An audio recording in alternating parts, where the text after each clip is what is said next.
Polisi menyelidiki dugaan pembunuhan dalam kasus tewasnya seorang guru perempuan yang ditemukan di pinggir Jalan Raya Tlajung Udik, Kecamatan Gunung Putri, Kabupaten Bogor, Jawa Barat, Sabtu, 6 Desember 2025.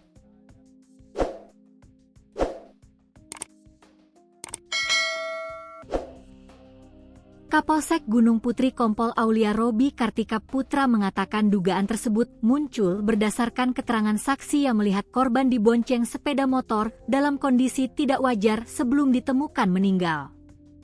Indikasi awal mengarah ke dugaan tindak pidana pembunuhan, namun penyebab pasti kematian masih menunggu hasil otopsi, ujar Robi kepada Senin, 8 Desember 2025. Korban berinisial A, 41, warga Jakarta Selatan, ditemukan dalam posisi telungkup di samping sebuah angkutan kota, angkot, yang terparkir di pinggir jalan, tepatnya di depan rumah bidan di wilayah RT 02 RW 017, Tlajung Udik.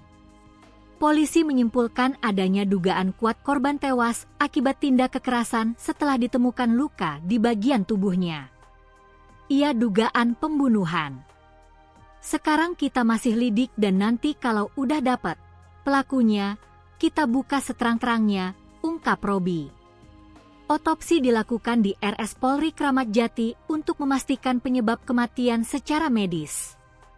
Jenazah dievakuasi dan dirujuk ke RS Polri Kramat Jati untuk otopsi dan identifikasi mendalam, pungkasnya. Sebelumnya, polisi mengungkap keterangan saksi yang melihat korban dibonceng sepeda motor Honda Vario hitam dalam kondisi tangan terikat dan kaki terseret aspal. Saksi melihat korban berboncengan di motor Honda Vario hitam dengan kondisi tangan penumpang perempuan terikat tali dan kaki terseret di aspal, kata Robi kepada Kompas.com, Minggu, 7 Desember 2025.